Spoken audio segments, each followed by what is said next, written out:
After taking office, Roosevelt made it clear that he would be president of all the people, including those at the bottom of the economic ladder. In the working out of a great national program that seeks the primary good of the greater number, it is true that the toes of some people are being stepped on and are going to be stepped on.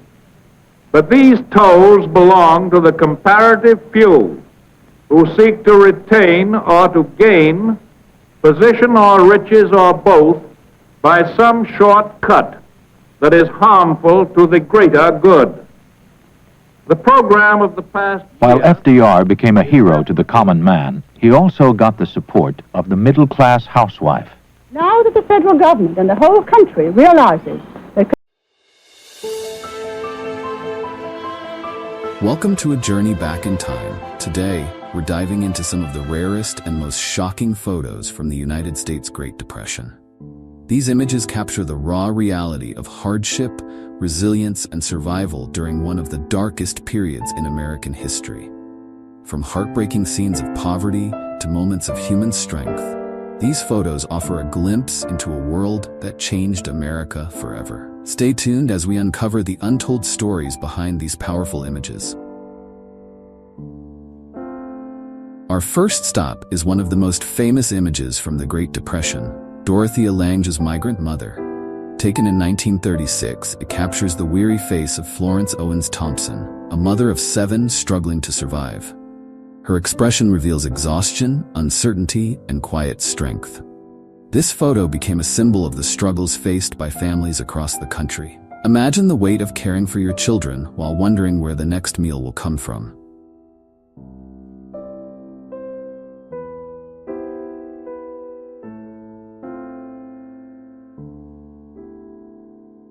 This iconic photograph, titled Migrant Mother, was taken by Dorothea Lange in 1936 during the Great Depression. It captures the weary yet resilient expression of a mother surrounded by her children, symbolizing the hardships faced by families during this period. The image conveys both vulnerability and strength, serving as a powerful representation of the human impact of economic adversity in America.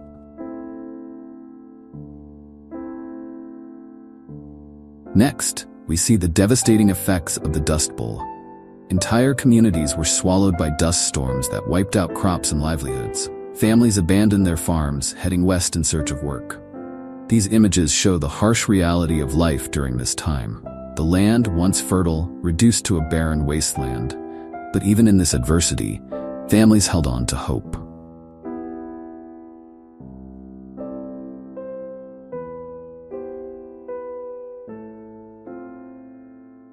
These images illustrate the harsh reality of the Great Depression era. Migrant families, with their vehicles loaded with all their possessions, journeyed across the country in search of better opportunities. Often traveling by foot or in broken-down cars, they faced poverty and uncertainty. The scenes highlight both the struggles and the resilience of those trying to escape economic hardship, embodying the hope and determination that characterized the American spirit during this challenging time.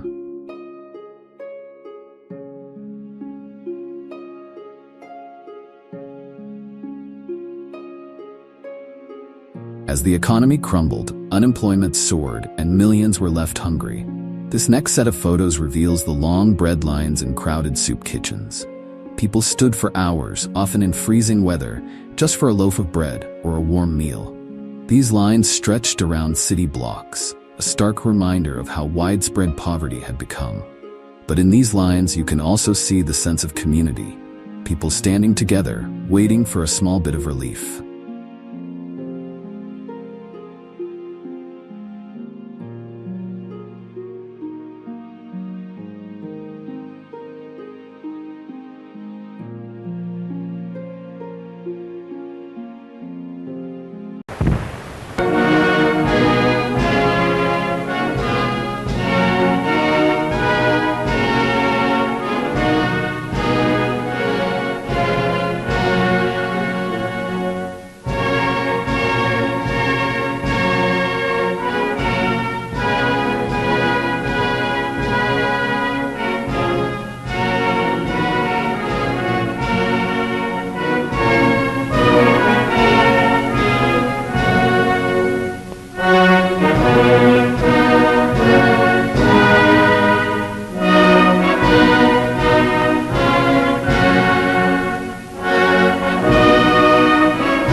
And we are determined that we will continue hand in hand. Whatever our sufferings, whatever our toils, we will continue hand in hand like comrades and brothers until every vestige of the Nazi regime has been beaten into the ground, until the memory only of it remains as an example and a warning for future times.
The images depict scenes of people standing in long lines during times of economic hardship.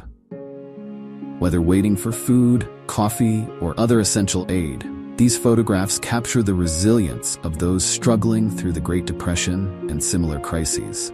Many are shown queuing for free meals or supplies, highlighting the widespread unemployment and poverty that required community support and relief programs to help people survive during difficult times. The contrast between these scenes and the prosperous imagery of advertisements adds to the poignancy of the moment.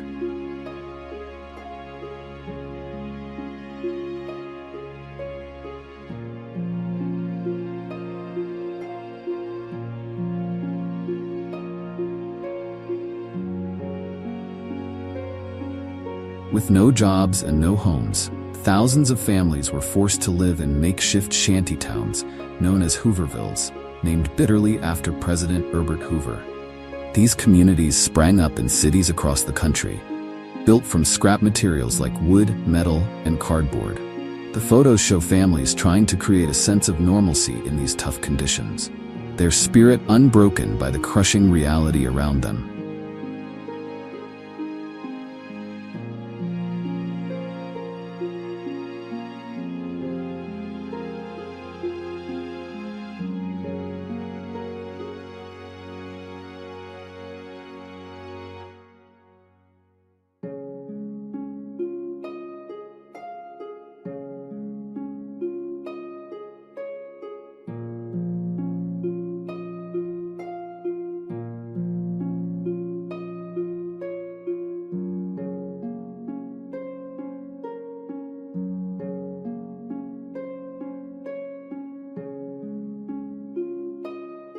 One of the most heart-wrenching aspects of the Depression was the impact on children. These photos show the innocent faces of kids who grew up with uncertainty as a constant companion.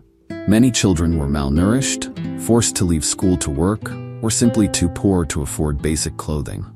Yet, even in these tough circumstances, you'll find smiles and moments of childhood joy. These kids carried the weight of the Depression, but they also carried hope for a better future.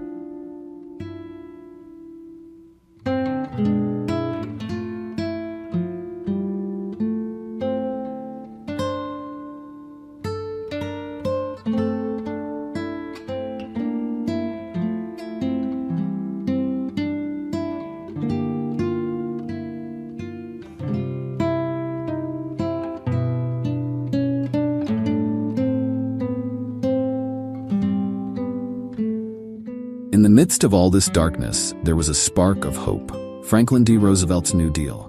These photos show how America began to rebuild. Programs like the Civilian Conservation Corps, CCC, and Works Progress Administration, WPA, provided jobs, putting people back to work. Workers repaired roads, built schools, and constructed parks. The New Deal wasn't just about recovery, it was about restoring dignity and purpose to millions of Americans.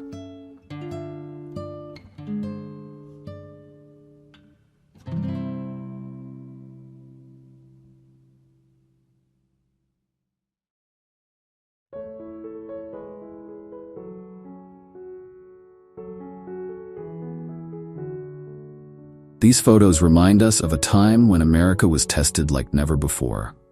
But through the grit, the perseverance, and the will to survive, the country found its way forward. The Great Depression changed the course of history, but it also showed the strength of the human spirit. As we reflect on these images, let's remember that even in the darkest times, there is always hope.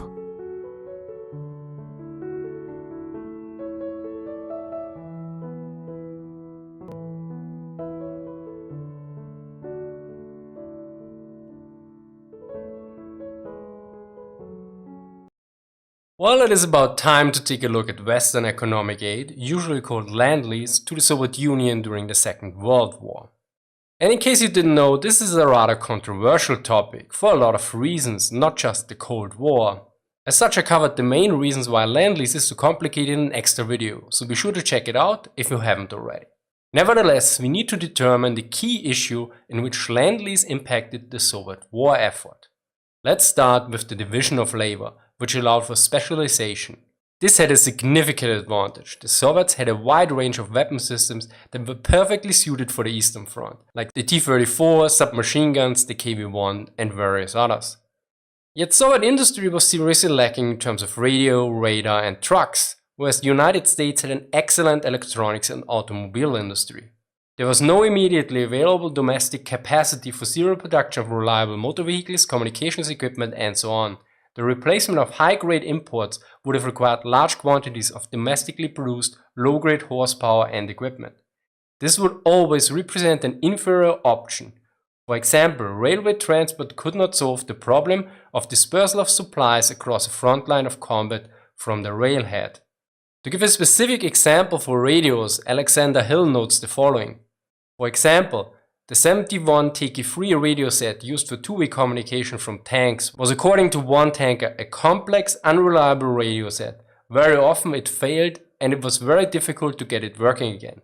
Later, Lend-Lease sets with capability for higher frequency operation for effective short-range communication would highlight just how inadequate Soviet radio equipment all too often was. As such, the specialization increased the effectiveness of usage by using better equipment. For instance, US radios and Soviet tanks, and additionally both sides also gained efficiency due to serial production. An additional factor was that the Soviet economy was stabilized. Harrison notes that the Russian economy in World War I collapsed, similar to that of Germany and Austro-Hungary. Additionally, in the Second World War both the Italian and Japanese economy collapsed as well. He assumes that Soviet economy was close to a collapse too. The first installment of wartime Allied aid that reached the Soviet Union in 1942, although small by later standards, amounted to some 5% of the Soviet gross national product in that year. In other words, Lend-Lease was stabilizing. We cannot measure the distance of Soviet economy from the point of collapse in 1942, but it seems beyond doubt the collapse was near. Without Lend-Lease, it would have been nearer. In another article, he does conclude the following. Thus, the import of Western equipment for military use had a compound effect. It added to the quality of Soviet fighting power, made existing Soviet resources already committed to the war much more effective, and released at least some resources for civilian use. Now let's take a look at some examples of the various elements provided to the Soviet Union. Let's start with one where the consensus is by far the strongest, namely trucks. And although trucks are rather boring, their general impact on the Second World War is indeed very significant.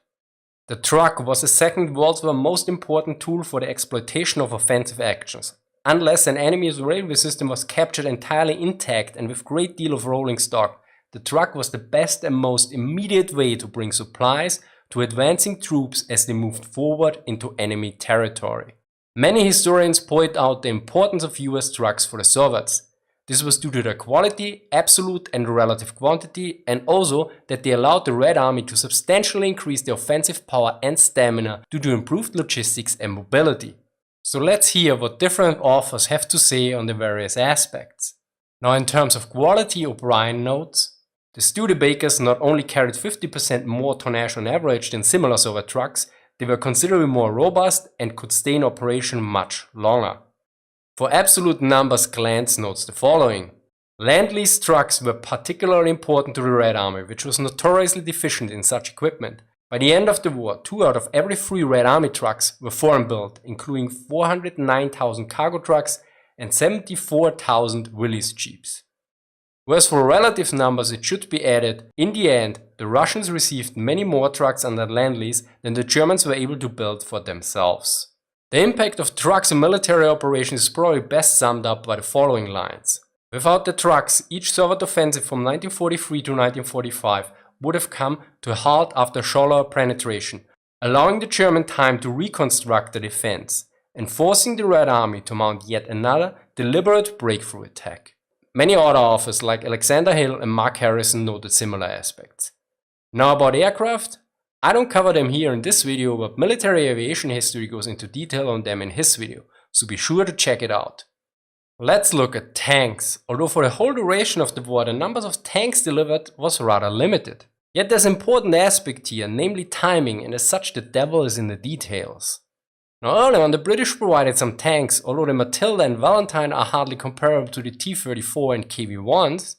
We should not forget that in late 1941 the Soviets weren't particularly swimming in a pool of these excellent tanks. And these were the only 2 Soviet tanks that had better armor protection than the Matilda and Valentine. As such, the British made up only about 6.5% of the Red Army's tank forces in December 1941, yet about 25% of the medium and heavy tanks in service. As such, Hill concludes the following.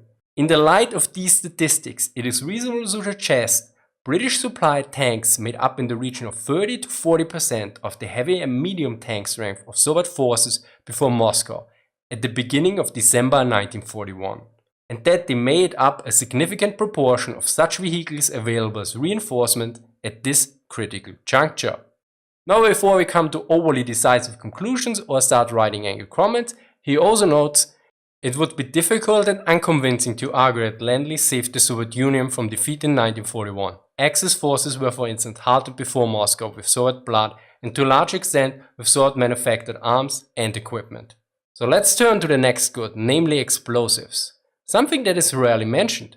Although in total the tonnage of explosives was rather limited compared to other goods, in relative terms the Western contribution was both substantial and the timing likely very crucial as well, according to a statement by General Zhukov after the war.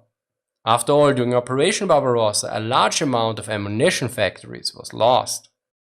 Between August and October 1941, 80% of Russian industry was on wheels, ammunition plants, tank engine plants, armor plate mills.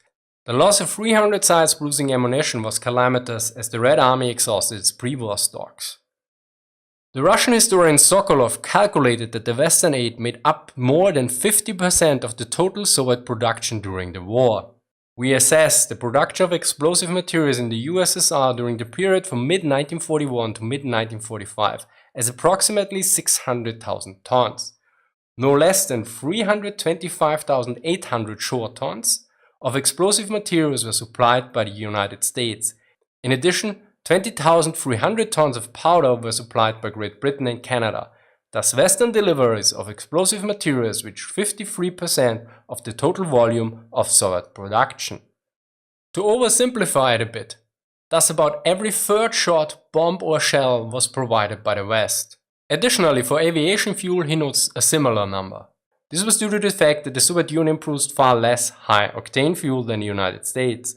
As such, imported fuel was usually used to mix with Soviet fuel to increase the octane levels. After all, Soviet aircraft were built to fly with lower octane numbers. Therefore, in fact, aviation gasoline provided by Lend-Lease was included in Soviet production of aviation gasoline and hence made up, together with light fraction gasoline, 51.5% of Soviet production from 1941 to 1945. Aviation fuel is probably the prime example where a simple number comparison could be highly misleading due to stark differences in quality. Now, instead of a conclusion, I like to present you with a collection of very different perspectives on the decisiveness and impact of Lend-Lease on the German-Soviet war from various experts. It is known that Stalin privately viewed the aid as vital to Soviet survival, Nikita Khrushchev, his successor, recalled in taped interviews in the 1960s, released only 30 years later, that Stalin had on a number of occasions told his close circle that without Lend-Lease the Soviet Union would not have been able to cope. Whereas the military historian David Glantz notes, if Western allies had not provided equipment and invaded Northwest Europe, Stalin and his commanders might have taken 12 to 18 months longer to finish off the Wehrmacht. Which is in stark contrast to the views of Russian historian Boris Sokolov. As a whole, one can reach the conclusion that without Western supplies, the Soviet Union not only could have not won the Great Patriotic War, but even could not have resisted German aggression, since it was not able to produce sufficient quantities of weapons and combat equipment and provide them with fuel and ammunition. And I think probably the statement that most people can agree with is the one from Mark Harrison. Without Lend-Lease, everyone would have had a worse war. The Western allies would have had to kill and be killed in greater numbers. The Russians would have done less killing and more being killed.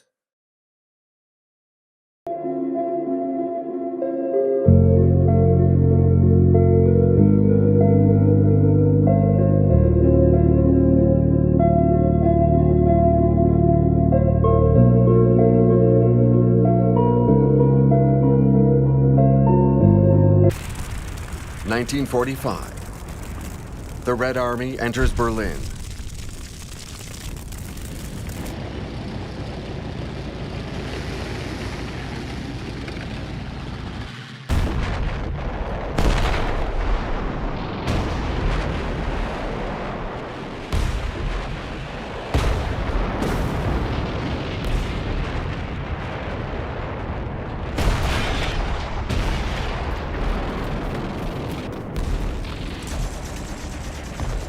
Young Aglaia Nestoruk is a radio sergeant.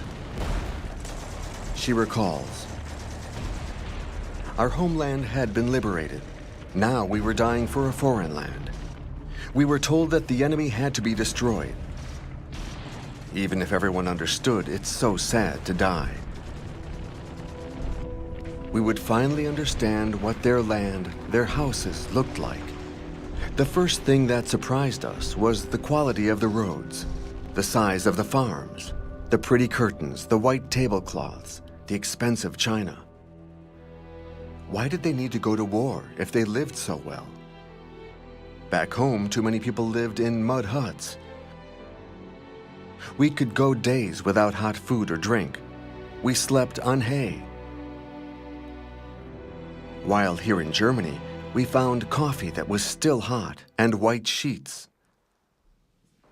The Russians also found people who had committed suicide out of fear of retaliation and rape.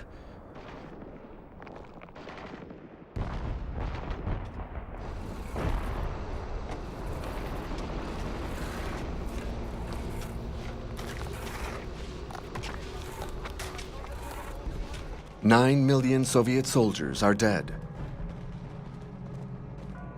10 million have been injured. 3 million will remain invalids.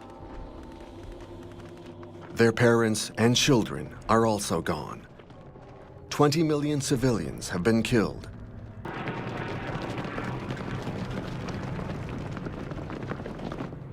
Stalin's flag waves over the Reichstag, the devastated Senate House, symbol of the German Empire.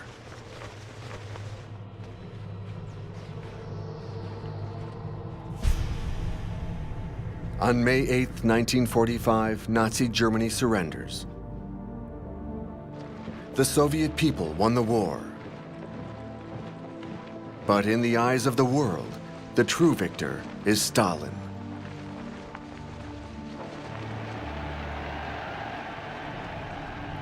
August 12, 1945, in Moscow's Red Square, Stalin organizes a huge sports parade. Several thousand athletes have come from all across the Soviet Union.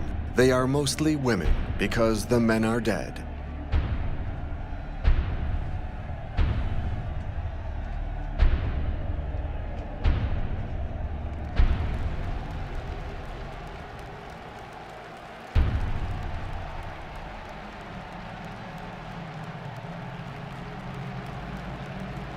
The ritual has begun again. The regime's dignitaries climb to the top of Lenin's tomb, accompanied this time by a foreigner, a rare honor. The guest is American General Dwight Eisenhower, who was Commander-in-Chief of the Allied forces and organized the Normandy invasion. Stalin has the country's remaining young people march for 5 hours to dazzle Eisenhower and impress America, soon to become the imperialist enemy.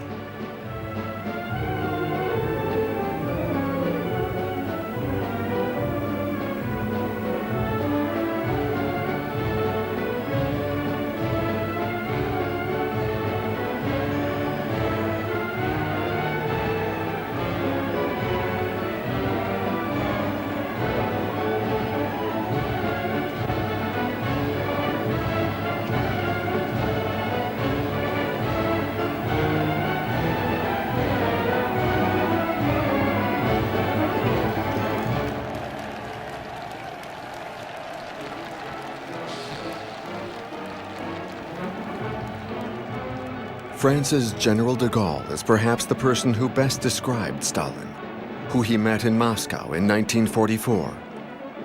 In his war memoirs, de Gaulle writes, "Stalin was possessed by the thirst for power, corrupted by a life of plotting, of disguising his features as well as his innermost soul, of ridding himself of illusions, pity, sincerity, seeing in each man an obstacle or a threat. He was all strategy, suspicion, and stubbornness. The revolution, the party, the state, and the war had offered him the occasions and the means of domination."